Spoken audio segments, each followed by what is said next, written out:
I think I was listening to the talks, some of the talks, may not be all, and it was really it covered, I think, a range of subjects, a range of technologies, a range of possibilities, which is actually would be a very important things for the institute as well as for the team who are building this EdTech vertical right now, which we think in time to come in future would become maybe an EdTech center and then an EdTech department. So I have some thoughts which is already being touched upon, but I shall just put it across because those are also what I think my slides are visible. Yes, sir, it's visible. Yeah. So just to put across these thoughts, which may be important for some of you, may not be, but just some random piece of ideas which came to my mind and which is also connected to this where this education is possibly moving today. And according to me also, this EdTech vertical, if it has to grow in future, we have to also be sure about where this initiative is aimed at and where we should aim. Because education is massive area and massive field. And if you look at the context, it is very clear that from sustainable development goal perspective, it is stated by 2030, every one of its 193 member states must spend 4 to 6% of GDP or 15 to 20% of total public expenditure on education. This is an SDG, that is Sustainable Development Goal. And we are also not meeting right now this goal. And at the same time, today there are more young people to be educated. And some of the indicators, in fact, if we see that economically and sociological analysis wise, what is stated is that competency of 15-year-olds in science, mathematics, reading, and problem solving is linked with growth of GDP of the country. So which is very clear that today, whatever we claim in terms of GDP of India, where it is growing 7%, 20%, minus 7%. But critical component is, have we invested enough in education? And if we not been able to invest in education, then really GDP, in fact, I'm talking in terms of an economic term, GDP of a country will not grow. And if you get into the whole issue of the overall development of the society and growth, education is a must. Education gives power. Education gives right to question. Education gives right to understand where we are. And education gives us ability to come out of blind beliefs, faiths, and irrational activities. So education is very, very fundamental. And in fact, when we talk about education in an IIT system today, it has got multifarious perspectives which we cannot ignore. Although we are involved in tertiary education, and there has been an ongoing expansion in tertiary education across the world. And we all know that COVID has proven beyond doubt that today's education is beyond brick and mortar infrastructure. Not only tertiary education, in fact, we have gone through talks where there has been very distinct attempt to take even primary education beyond brick and mortar infrastructure. In fact, COVID made it required, and it also opens up a huge possibility. In fact, the talk just before mine, in fact, there, when we talk about the education in the villages, even if you look at a village which is just outside the IIT campus, Chipasini village, and if you try to look at the schools lack uh, not only facility for education, but also may not have really qualified uh, teachers to provide desirable education. This is also an issue. There may be teachers available. We are not picking up teachers correctly. There are also various other factors which guide and influence the selection of teachers. But even when we have found in Rajasthan, as it was being pointed out, that midday meal increases the number of enrollment and minimizes dropout, irrespective of the fact whether instruction is being given or not. But it's true that even with the midday meal, we are not able to actually get the students trained with the correct level of knowledge. And there are so many people who are beyond the reach of this midday meal in terms of education. And another side today, if you look at where the world is moving, and even India is moving with Industry 4.0 and Society 5.0, the core question comes: do we have the education to equip youths to thrive in the world, in this future world? So just look at the global picture that I was trying to summarize. Is that global expectation is investment in education, and investment of education really make a country rich. But does it? Is it? But the question is it happening? And there are various interests why that is not happening. I have explicitly used the word interests, not lack of resource. But at the same time, the world is moving, globally world is moving, globally the civilization is moving in a different direction. So as an educationist, when you are faced with that situation, our perspectives and objectives have to be defined, meeting what is a global trend. But we should be also conscious about what is the sociological context with respect to which we are talking about education.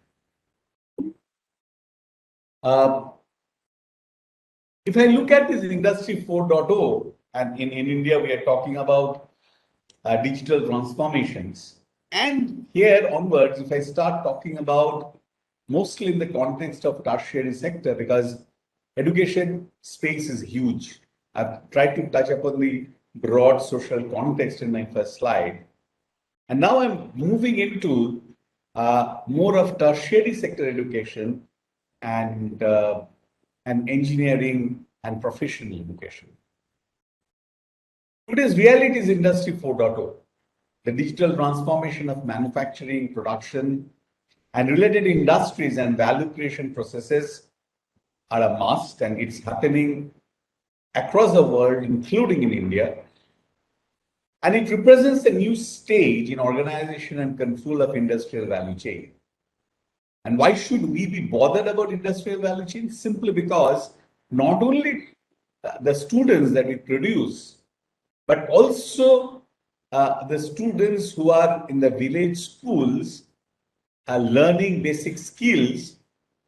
Their future job opportunities are also linked with where the industry is moving. And at the same time, we are looking at possibility of Society 5.0, which is ideally a human-centered society that balances economic advancement with the resolution of social problems by a system that highly integrates cyberspace and physical space. That sounds utopian, but possibly that's the way the change in the world is coming and bound to come. because things are never static, and we have seen how the entire world has changed over centuries. And we are also, I think we are at a junction where there are major changes are happening, and we are uh, part of that change. So if we philosophically try to structure this change in terms of two thought processes, one is Industry 4.0 and Society 5.0, then my education should also be oriented and aligned with what these concepts really leading us to. So look at these. The requirements with respect to this is that technology is transforming how we live, work, play, and think. And it's not only just in the cities, just not in the developed countries, but it's also developing countries, underdeveloped countries, even the villages that we talk about. We have heard that they have TVs. Everybody may not have a smartphone, but still we claim that internet has reached. Whatever be the status of that, we know that bandwidth is not there. Even in this campus, bandwidth is a challenge. Power may not be there, but their life of people have changed. In fact, because these things that we are talking about, they have actually reached, may not be in a full form, but in some form here and there, even though they might not get clean drinking water. And it's happening very quickly and on a larger scale than possibly at any point in human history. So the exponential technological changes which are coming in, it's touching life of all today. And there is no way we can escape that. And therefore, if you look at World Economic Forum's Future of Jobs survey, it says a wide range of occupations will require a higher degree of cognitive abilities, such as creativity, logical reasoning, and problem sensitivity as part of their core skill set. More than half of these do not yet do so today, or only to a much smaller extent. In fact, actually, this is something which is very, very important to note, because this is indicating a transformational expectation of education. Okay? And since we're expecting this transformational perspective, a changed perspective of education, my EdTech vertical or whatever we are trying to develop in this institute has to be responsive to these expectations. And it is not that creativity has to come with a PhD. Creativity comes even at the very basic level, what we call grassroots creativity. In fact, that kind of creativity actually can change lots of things in the society, can change even the productivity issues and productivity model in a society. So therefore, creativity, logical reasoning, and problem sensitivity is a must, and it should be from grassroots level to tertiary education. And what we say is that we are looking for entrepreneurs in a very broad sense and not employees. Now that really focuses on shift in thinking, shift in how the students, how today's students would visualize themselves in future. And entrepreneurs doesn't mean that they will all go to startups. It's not so. Entrepreneurs means they should have the entrepreneurial spirit of adventure, entrepreneurial spirit of trying out new things, entrepreneurial spirit of moving away from the much trodden old path. So this is exactly the World Economic Forum Education 4.0 framework. So as we talked about Industry 4.0, Society 5.0, and we're talking about Education 4.0, and it's an all-encompassing. If you see the kind of things which are being talked about, global citizenship skills, which is very fundamental, because why? It actually teaches students to come out in narrow boundaries of maybe nation at the level, narrow boundaries of language, now narrow boundaries of religion, narrow boundaries of caste, and to have a kind of a global perspective. And global citizenry is actually a key point for future education. Innovation and creativity skills I've already talked about. Technology skills, because technology is now getting embedded in all aspects of our life. Plus, other point is interpersonal skills. Today, it's very, very important that you have to live in a society. You have to be a social animal. The social animal requires interpersonal communications, interpersonal empathy. So empathy in the concept, empathy in the perception is something very, very fundamental. And this gets linked with what is called an adaptive education, which can be personalized and self-paced. It should be accessible and should be inclusive. Truly, it should be problem-solving based and collaborative and lifelong and student-driven learning. In fact, if you see here, the whole role of teacher actually changes and the lifelong and student-driven learning. So what I'm moving at is more philosophical context of how the education should be. And can we therefore create a center which actually focuses on all these aspects, both in terms of research as well as in terms of bringing out translational products which help us implement various aspects of these targets at multiple levels of education, maybe at primary education, at secondary education, at tertiary education. Today, in this age of information, with a world of readily searchable knowledge at our fingertips, in fact, we have also seen with a video can talk how easily knowledge can be searched in a video. We don't need to memorize anything.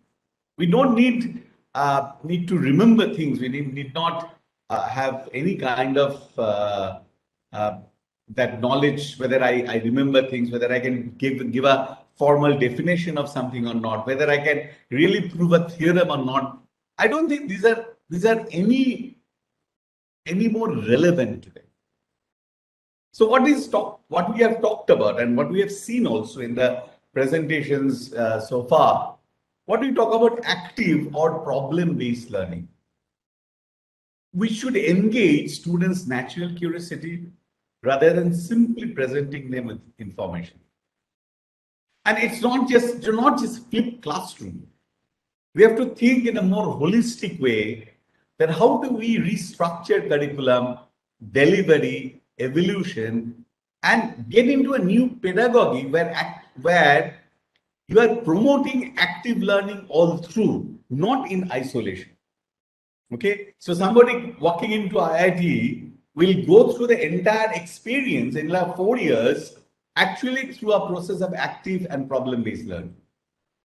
And can we create this? In fact, that's something was talked about in terms of research in today's this workshop. But this is really a challenge. And technology can create unique possibilities. And digitalization can be an enabling paradigm.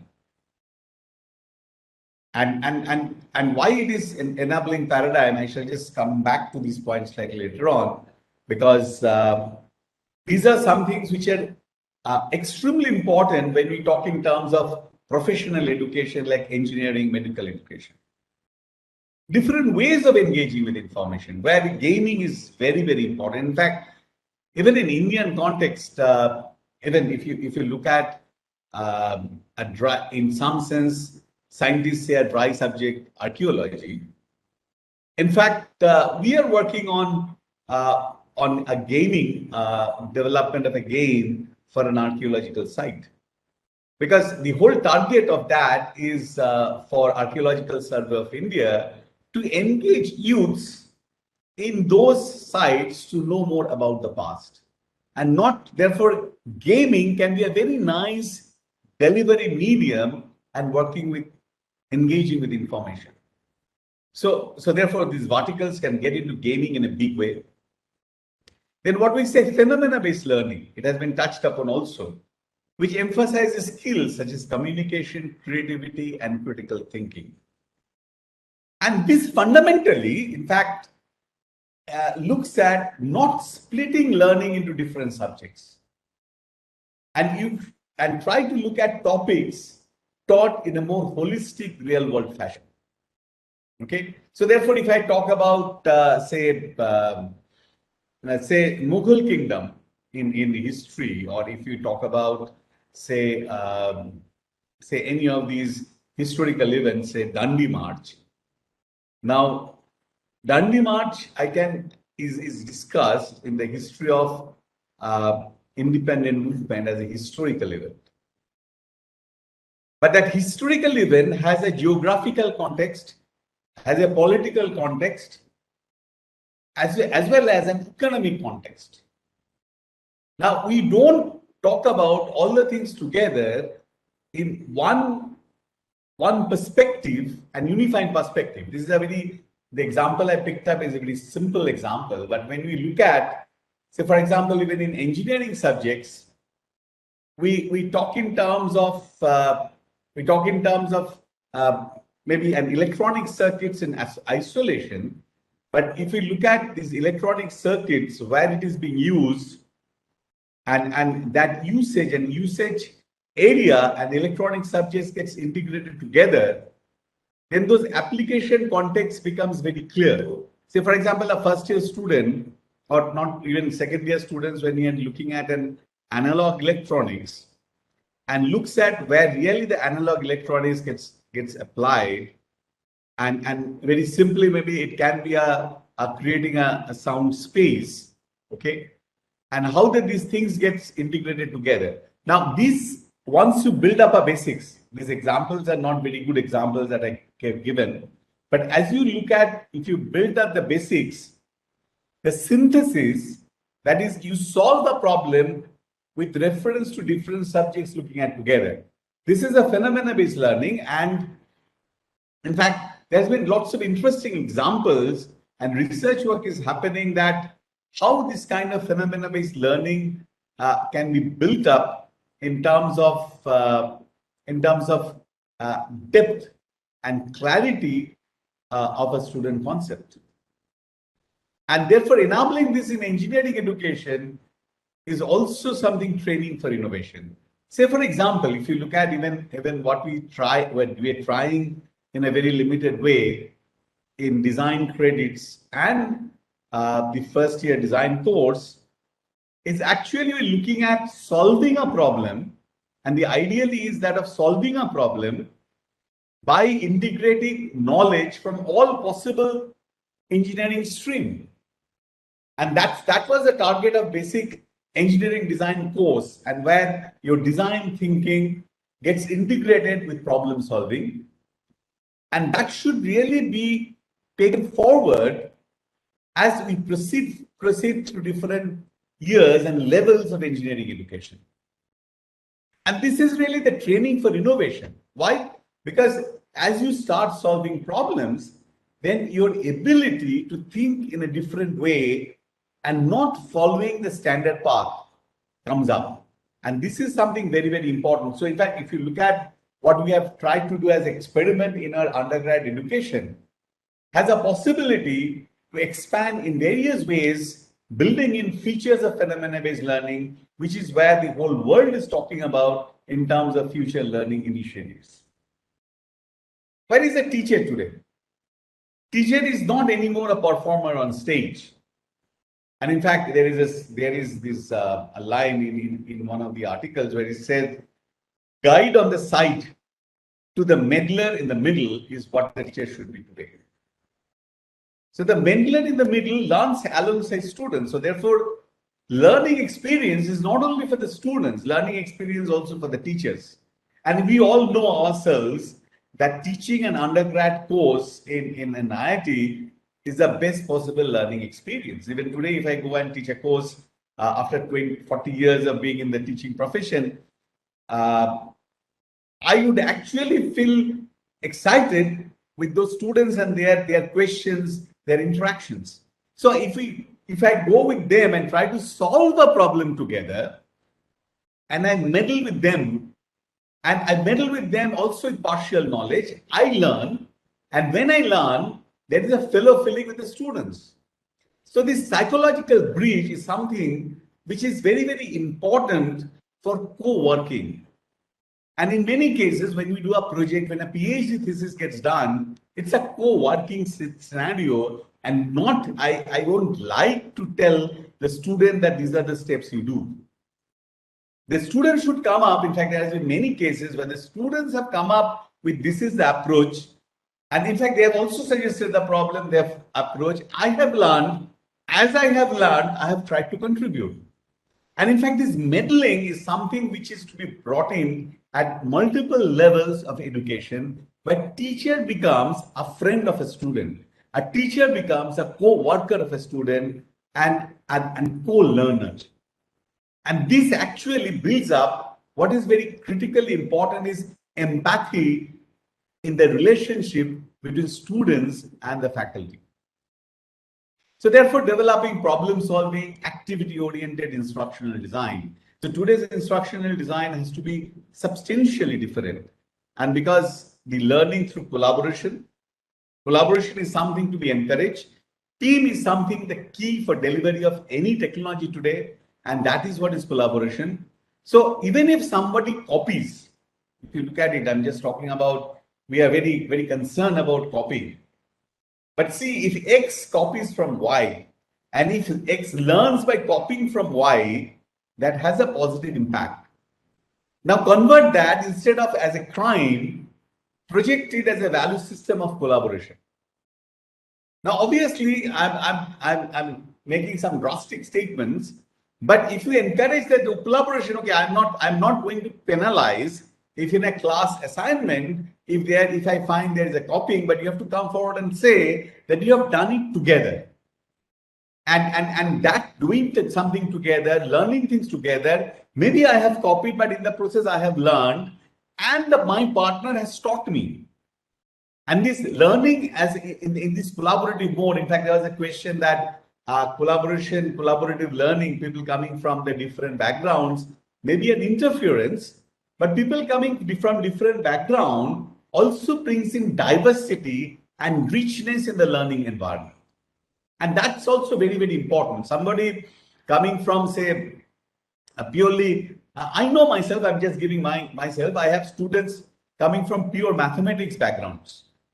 And I have learned some of the mathematical concepts from those students through a process of collaboration. And the student has learned maybe more of computer vision from me, and I learned more of maths from the student. Okay, I'm talking about these at the PhD level, but even at a project level, I mean, even at a lower level, there are lots of things the students and teachers collaborate to learn, which is as a meddler. But students sitting together, working together, also learns a lot. And when you make a team like that, you will find the effectiveness is different. Now, therefore, all these things gets into modern instructional design perspective. And this has to be, if I talk about a course, how do I learn? How do I go through and meet the learning objective of a course, okay, through this process? And if I'm looking at phenomenology in terms of learning, how multiple subjects that we need to build up in terms of our skill set at particular point of time, how they can be integrated for a more problem-solving, activity-oriented coursework. So this is exactly key point towards breaking down the silos for faculties and departments, because this can only happen, the phenomenological learning that I talked about, that only happen when I break down the silos. In fact, I know even in big departments, there are huge silos between different specializations. But today you need to have those combinations. Say, for example, yesterday I was in some meeting, I shall refer to that slightly later on, that where there's a requirement of natural language processing as well as expression recognition, expression generation, and language generation. Typically, it is integration of multiple requirements together, and that's what is today's problem solving is. So unless we can break down ability to create technology to break down silos in the style of education and teaching, we cannot create future innovations, because all innovations are multidisciplinary. So I'm talking about more in terms of philosophical requirements, because that specifies where the technology should move. Take, for example, learning spaces. Learning spaces is definitely a technology, a job of architects, a job of people who are instrumenting the learning spaces. So today's universities need a much wider variety of places for learning. I've talked about universities because I'm talking about IITs and tertiary sectors in my mind, from spaces where large groups can work together to secluded corners for concentration and everything in between what we should possibly create.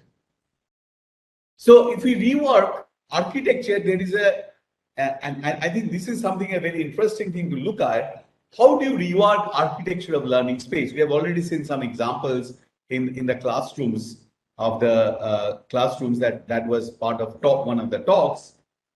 So therefore, shall we create any more classroom complexes? Now, therefore, what would be really the classroom? Should we really have big lecture theaters or small rooms of 30, 40 students? And if we are talking in terms of breaking down the brick and mortar barrier, maybe 300 students can be linked to the students 30, 40 in those classrooms. And then I create a virtual meeting space with Virbela kind of a software being there. There may be lots of this virtual meeting space where the students who are in the classroom and those who are not in the classroom can meet together, work together, and solve problems. And that brings us to the question of how do we instrument learning spaces for fostering this kind of global collaboration? And how shall we facilitate engagement with knowledge? And hence, the instrumentation can also enable the measurements as well as evaluation. And these are all linked with hybrid learning environments. And another point which we have to keep in mind, education should be really enjoyable. I touched upon games, and really if I can have games, if I really can have storytelling as a part of learning exercise, listening to story, being a player in the story as I traverse my learning space, as I traverse my concept space, the experience becomes different. And therefore, we should talk about possibly edutainments. And we have seen immersive environments, and I'm talking about immersive edutainments. In fact, entertainment and education can come possibly together. And if you if you see somewhere students feel engaged, then that learning also becomes much better. So we are in education, we have already seen and talked about, we have listened to experiential learning and can make content delivery immersive, interactive, riveting, engaging. An effective way of providing what is important is differentiated and personalized learning experience for students, because it can be a student can actually go through that exercise. It need not be 3D. See, the point is when we are talking about VR, AR education and we talk about experiential, it is not necessarily need not be always immersive. He can have his identity, the identity differentiated from the other world, but he can experience things completely in a different way instead of just reading textual content. And what is important is that we have talked about, in fact, we have seen a metaverse example in Virbela that enabling individualized and collaborative problem solving in metaverse. And metaverse in education will come in a big way as an augmentation of what we are doing today. And that's something which is important. And professional experience through AR, VR in engineering and medicine has a huge possibility. In fact, we are working on one aspect of what we say mixed reality teaching aids for medical education. In fact, we are working with the doctors from AIMS to create tools so that the medical students can get better exposed to practical experience, not by AR, VR, but by mixed reality, so that the experience is closer to the patient, but not exactly with the patient, because there are lots of ethical issues today of working and risk involved in working with patients. risk involved, even ethical issues involved as you work with the animal models. But can we create a kind of a mixed reality model where we are not using patients, we may use a doll, but the mixed reality experience tells through which the medical student will work on it will have the same experience that are working on a patient. In fact, here itself we are talking about how can we have a conversational training for the doctors so that they know how to interact with patients, and even the question of breaking the bad news to the patients. Same thing if we look at from an engineering perspective, AR, VR with digitalization opens up huge possibilities. See, if I look at an engineering labs, these are all toy scales setups compared to what is there in actual establishments. But if we are in a position to create digital twins of those setups, and when there are these sensors placed over there, we can actually get that AR in AR VR a replica of true machine which I want to work with. But in VR space, I can play with the parameters of the machine and see how it behaves, because I have already got a simulation model of that machine. But in real time, that how the machine is behaving, that is fed into simulation model. So for me, I have the current status of the machine with which I'm working. Now, if I change some parameter on that machine, the change will happen in the VR space. So that will, and I can do measurements in the VR space. Then I know if I change the parameters, how the behavior of the machine changes, and that I do in a safe environment without risking the machine on which I would like to work on. So therefore, if I have the data from an actual plant, and I have a AR, if I have a model of the plant, I can simulate that plant with the data coming in actually from the plant, and then we can start playing on some of the parameters of this plant and have a better understanding of how an engineering system works. So I think this edtech vertical, which is if he decides to work on engineering education, I've already given example how we are working on the medical education. This digital twin for education is a must that can change the nature of engineering education today and make the experience more practice oriented and practical, and that is applicable and required irrespective of the fact whether we are doing online education because of COVID or we are doing classroom education. This will enrich and enhance lab experience in a very big way. So summary, therefore, I'm coming to it is that possibilities are immense, requires focus and targeted agenda and technology to bring in contributions.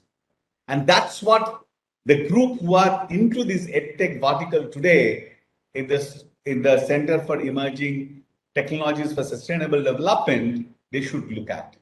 And why they are located over there, I think I have started with the first slide where I said the Sustainable Development Goal talks about education for all and expects a certain percentage of GDP of all the countries invested in education.